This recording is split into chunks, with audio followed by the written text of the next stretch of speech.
তাওহীদে জনতা, আপনারা কি আছেন? আরেকবার বলেন যেন এই এলাকার মানুষরা শোনে। তাওহীদে জনতা, আপনারা কি আছেন? আরেকটা বার বলেন যেন এই শহরের মানুষেরা শোনে। তাওহীদে জনতা, আপনারা কি আছেন? আমি আপনাদের মোবারকবাদ জানাই ঐতিহাসিক শাপলা চত্বর থেকে।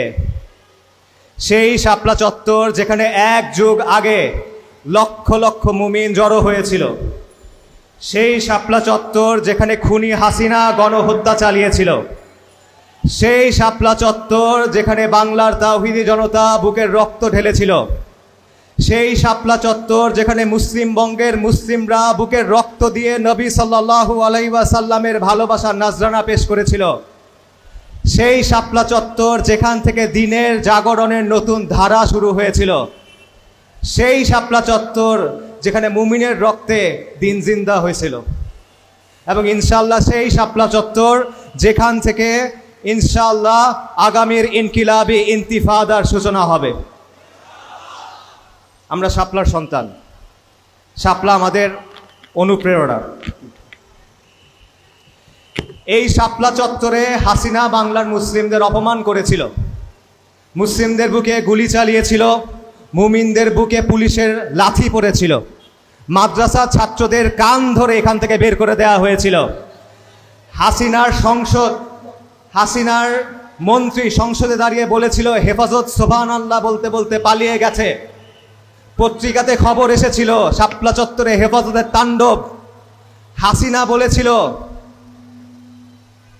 ওরা রং মেখে শুয়েছিল। আজকে শাপলা চত্বর আছে, আজকে তাওহীদি জনতা আছে, আজকে এই জমিনে কালেমা আছে, আজকে এই জমিনে তাওহীদ আছে, আজকে এই জমিনে হাসিনা নাই, হাসিনা পালায়ে গেছে। আলহামদুলিল্লাহ, আল্লাহ আজ্জা ওয়া জাল দিনগুলোকে এভাবে আবর্তিত করেন। আমরা এখান থেকে হাসিনাকে বলি, হাসিনা আল্লাহ তোমাকে পরাজিত করছেন, আল্লাহ তোমাকে অপমানিত করছেন, আল্লাহ তোমাকে লাঞ্ছিত করছেন। আল্লাহ আল জাব্বার আল মুতাকাব্বির আল কাহির আল কাহ্হার তোমাকে লাঞ্ছিত করছেন দুনিয়াতে, ইনশাআল্লাহ আল্লাহ তোমাকে আখিরাতেও লাঞ্ছিত করবেন। এই জমিনে ইসলাম আছে, এই জমিনে ইসলাম থাকবে ইনশাআল্লাহ। আমরা আল্লাহর কাছে শুকরিয়া আদায় করি, আল্লাহ আমাদেরকে এই দিনটা দেখাইছেন, আলহামদুলিল্লাহ। আমরা আল্লাহর কাছে শুকরিয়া আদায় করি, আল্লাহ আমাদেরকে হাসিনার পতন দেখাইছেন, আলহামদুলিল্লাহ।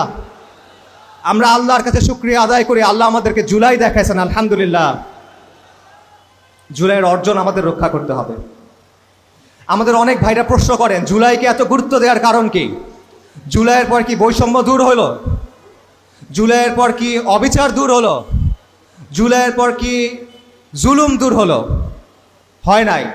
জুলাইয়ের পর কি ইনসাফ কায়েম হয়েছে? হয় নাই। জুলাইয়ের পর কি দিন কায়েম হয়েছে? হয় নাই। তাহলে জুলাইয়ের এত গুরুত্ব কেন? কোনো কিছুই হয় নাই, তারপরে জুলাইয়ের গুরুত্ব আছে। গুরুত্ব আছে কারণ জুলাই হলো আওয়ামী জাহিলিয়াতের বিরুদ্ধে এই জমিনের মানুষের অভ্যুত্থান। জুলাই হলো 15 বছরের জুলুমের বিরুদ্ধে এই জমিনের মানুষের ক্ষোভের বিস্ফোরণ।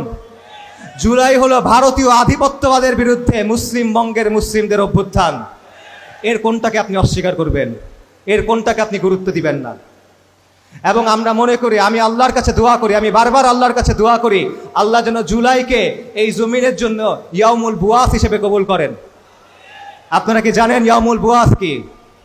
ইয়াউমুল বুআস হলো ওই দিন যেই দিনের মাধ্যমে আল্লাহ আজ্জা ওয়া জাল মদিনাল মুনাওয়ারাকে নবী সাল্লাল্লাহু আলাইহি ওয়াসাল্লামের জন্য প্রস্তুত করে দিয়েছিলেন। ইয়াউমুল বুআস হলো ওই দিন যেই দিনের মাধ্যমে আল্লাহ মদিনাকে ইসলামের জন্য উর্বর করে দিয়েছিলেন। আমরা আল্লাহর কাছে দোয়া করি আল্লাহ যেন জুলাইকে ওরকমভাবে কবুল করেন যাতে করে এই জমিন, এই জাতি, এই কওম দ্বীন ইসলাম প্রতিষ্ঠার জন্য উপযুক্ত হয়ে ওঠে। তাই জুলাইয়ের অর্জন রক্ষা করতে হবে। আজ অনেকেই আবার আগের সময় ফিরিয়ে আনতে চাচ্ছে। আবার মিথ্যা মামলা শুরু হলো, আবার জঙ্গি নাটক শুরু হলো, আবার হয়রানি শুরু হলো। হাসিনা পালানোর 1 বছর হলো, কিন্তু আমরা কোনো পরিবর্তন দেখলাম না। জুলাইয়ের স্বীকৃতি আসে নাই, শহীদ এবং আহতদের স্বীকৃতি আসে নাই, আওয়ামী খুনিদের গ্রেফতার করা হয় নাই, আওয়ামী ব্যবসায়ীদের গ্রেফতার করা হয় নাই, মিথ্যা মিডিয়াকে গ্রেফতার করা হয় নাই, পিলখানার বিচার হয় নাই, জুলাই গণহত্যার বিচার হয় নাই, মোদি বিরোধী আন্দোলনের হত্যার বিচার হয় নাই, শাপলা চত্বরের বিচার হয় নাই, লক্ষ লক্ষ কোটি টাকা পাচার হয়েছে সেটার বিচার হয় নাই। এই জমিনের মজলুম খেটে খাওয়া মেহনতি মানুষ এখনো তাদের হক বুঝে পায় নাই। এই কোনো কিছু হয় নাই, কিন্তু কি হয়েছে? চাঁদাবাদি হয়েছে, ছিনতাই, জমি দখল, দুর্নীতি, স্বজনপ্রীতি, এই কাজগুলো হয়েছে। এগুলো বন্ধ করার দিকে ইন্টারিমের মনোযোগ নাই। ইন্টারিমের মনোযোগ কোন দিকে? দেশ বিরোধী চুক্তি করা ইন্টারিমের মনোযোগ, করিডোরে ইন্টারিমের মনোযোগ, শাহবাগীদের খুশি করার দিকে ইন্টারিমের মনোযোগ, আর এই জমিনে জাতিসংঘের মানবাধিকার কমিশনের অফিস খোলার দিকে ইন্টারিমের মনোযোগ। এই জমিনে কুফরি আদর্শ প্রতিষ্ঠিত করার দিকে তাদের মনোযোগ, পশ্চিমের জাহিলি কালচার প্রতিষ্ঠিত করার দিকে তাদের মনোযোগ। এই জন্য আমরা আন্দোলন করি নাই, এই জন্য শহীদরা রক্ত দেয় নাই, এই জন্য আবু সাইদ রক্ত দেয় নাই, এই জন্য আসহাবুল ইয়ামিনরা রক্ত দেয় নাই। ভারতের দালালি এই জমিনে চলবে না, আমেরিকার দালালিও এই জমিনে চলবে না, কোনো বিদেশি শক্তির দালালি এই জমিনে চলবে না, চলবে না, চলবে না, চলতে দেওয়া হবে না। আমরা ইন্টারিমকে বলি, আপনারা যদি হাসিনার মতো করেন তাহলে আপনাদের পরিণতিও হাসিনার মতোই হবে, আজ হোক বা কাল। বাংলাদেশের মানুষ বুঝে না বুঝে আপনাদেরকে যে দায়িত্ব দিয়েছে সেই দায়িত্ব পালন করার চেষ্টা করেন, হাসিনার অনুসারী হবেন না। প্রিয় ভাইরা, আমি আপনাদেরকে বলি, পলাশী যুদ্ধের পর থেকে এই জমিনে ইসলাম এবং মুসলিম পরিচয়কে আক্রমণ করা হচ্ছে, ইসলাম এবং মুসলিম পরিচয়কে দমন করে রাখা হচ্ছে। প্রথমে আক্রমণ করেছে কাফের ফিরিঙ্গিরা, তারপর আক্রমণ করেছে কলকাতার বাবুরা, তারপর আক্রমণ করেছে কংগ্রেসের নেতারা, আর তারপর আক্রমণ করেছে কিছু মুসলিম নামধারী সেকুলাররা। এবং এরা সব সময় চায় সমাজ থেকে, শাসন থেকে, ইতিহাস থেকে, সংস্কৃতি থেকে ইসলাম এবং মুসলিম পরিচয়কে দূরে সরিয়ে রাখতে। এরা আমাদেরকে দ্বিতীয় শ্রেণীর নাগরিক বানায় রাখে, এরা আমাদের হক আমাদেরকে দেয় না, এরা আমাদের জমিনে আমাদেরকে দাঁড়াতে দেয় না, এরা আমাদের জমিনে দাঁড়ায় আমাদের কথা বলতে দেয় না। প্রতিটা ক্ষেত্রে তারা আমাদের সাথে বৈষম্য করে, দাড়ির জন্য বৈষম্য করে, টুপির জন্য বৈষম্য করে, হিজাবের জন্য বৈষম্য করে, নিকাবের জন্য বৈষম্য করে, চাকরিতে বৈষম্য, পরীক্ষার হলে বৈষম্য, প্রশাসনে বৈষম্য, বিচারের ক্ষেত্রে বৈষম্য, জামিনের ক্ষেত্রে বৈষম্য, প্রতিটা পদে পদে তারা আমাদের সাথে বৈষম্য করে। আমরা এই জমিনের সন্তান, আমরা এখানে বেঁচে আসি নাই, আমরা এই জমিনের সন্তান। এই জমিনের ইতিহাসে বারবার সবার আগে এই জমিনের জন্য, এই কমের জন্য আমরাই দাঁড়িয়েছি এবং আমরাই দাঁড়াবো ইনশাআল্লাহ। এই জমিনের উপরে আমাদের হিস্সা আছে। হাসিনার সময় সবচেয়ে বেশি নির্যাতিত হয়েছে আমরা, আমাদেরকে মিথ্যা মামলা দিয়েছে, আমাদেরকে গুম করেছে, নির্যাতন করেছে, জঙ্গি বলে হত্যা করেছে। তারপরও এত অত্যাচারের পর, এত জুলুমের পর আর কোন জনগোষ্ঠী আছে যারা আন্দোলন চালিয়ে গেছে? আর কোন জনগোষ্ঠী আছে এত কিছুর পরও হাসিনার বিরুদ্ধে প্রতিরোধ গড়ে তুলেছে? এই সব কিছুর পরও আজও আমাদের সাথে বৈষম্য, এই সব কিছুর পরও আজও আমাদেরকে দ্বিতীয় শ্রেণীর নাগরিক বানিয়ে রাখার চেষ্টা।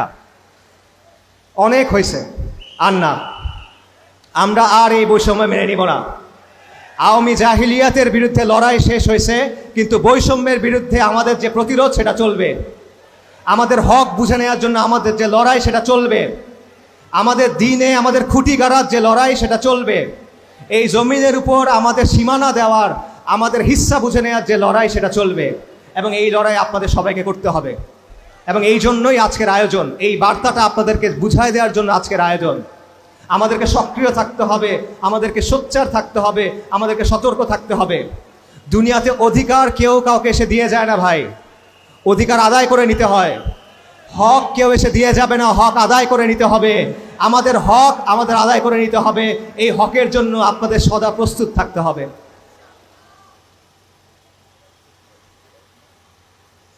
আমরা এই বাস্তবতা ওদেরকে স্বীকার করাবো।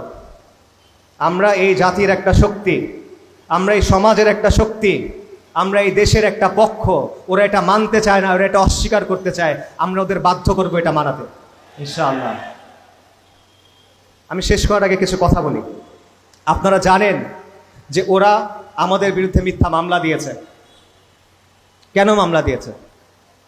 দেখেন, আমি আল্লাহর অত্যন্ত নগণ্য একজন বান্দা, আল্লাহর অসংখ্য অগণিত মাখলুকের মধ্যে আমি একজন গুনাহগার, নাফরমান বান্দা, আমার কোনো বিশেষত্ব নাই। একটা মাত্র কারণে তারা আমাদের বিরুদ্ধে মামলা দিয়েছে, কারণ আমরা দ্বীন ইসলামের কথা বলি, আমরা সমাজ ও শাসনে ইসলাম কায়েমের কথা বলি, আমরা পূর্ণাঙ্গ ইসলামের কথা বলি, কোনো আপোষহীনভাবে বলি, রাগঢাক ছাড়া বলি, আমরা ওদের বানানো তন্ত্র মন্ত্রের বিরুদ্ধে বলি। এই কারণে তারা আমাদের বিরুদ্ধে মামলা দিয়েছে, আর কোনো কারণ নাই। যদি আল্লাহ দ্বীনের জন্য কথা বলার জন্য মামলা দেয়, যদি এই দ্বীনের জন্য কথা বলার কারণে আমাদের বন্দী হতে হয়, যদি গুম করা হয়, যদি হামলা করা হয়, যদি হত্যা করা হয়, আলহামদুলিল্লাহ, আমরা তো এই জিনিসটি আল্লাহর কাছ থেকে খুঁজতেছি। তবে আপনাদের ওয়াদা করতে হবে, আপনাদের নিজেদেরকে প্রশ্ন করতে হবে যে এই কাজের জন্য আপনারা আছেন কিনা। এই জমিনে আমাদের হক আদায় করার যে কাজ, এই জমিনের উপরে দ্বীনকে কায়েম করার জন্য যে কাজ, সেই কাজের জন্য আপনারা প্রস্তুত কিনা আপনাদের ওয়াদা করতে হবে। আপনাদের নিজেদের প্রশ্ন করতে হবে, আপনারা আজকে এখানে কেন আসছেন। আপনারা যদি বড় বড় নাম দেখে আসেন, আপনারা যদি চেহারা দেখে আসেন, আপনারা যদি পোশাক দেখে আসেন, আপনারা যদি জনপ্রিয়তা দেখে আসেন, তাহলে মনে রাখবেন দুনিয়ার সব চাকচিক্য ক্ষণস্থায়ী, আল্লাহর আখিরাত চিরস্থায়ী। আপনারা যদি বড় বড় নাম দেখে আসেন, জনপ্রিয় মানুষের চেহারা দেখে আসেন, বক্তার জন্য আসেন, সেলিব্রিটির জন্য আসেন, আমার জন্য আসেন, আর কারো জন্য আসেন, তাহলে মনে রাখবেন প্রত্যেকটা মাখলুক নিঃশেষ হয়ে যাবে, আর আল্লাহ আল হাইয়ুল আল কাইয়ুম। তাই আপনাদের নিয়তকে খালেজ করতে হবে, আপনাদের সংকল্প করতে হবে, এই দ্বীনের জন্য আপনারা কুরবানি করতে রাজি কিনা, এই দ্বীনের জন্য আপনারা সবর করতে রাজি কিনা, এই দ্বীনের জন্য আপনারা দুনিয়াকে বাদ দিতে রাজি কিনা, এই দ্বীনের জন্য আপনারা নিজের পছন্দকে বাদ দিতে রাজি কিনা। যদি আপনারা ওয়াদা করেন, তাহলে আমি ওয়াদা করতেছি ইনশাআল্লাহ আমরা আল্লাহর কাছ থেকে দুটা কল্যাণময় পরিণতির যে কোনো একটা পাবো। আসসালামু আলাইকুম ওয়া রাহমাতুল্লাহি ওয়া বারাকাতুহু।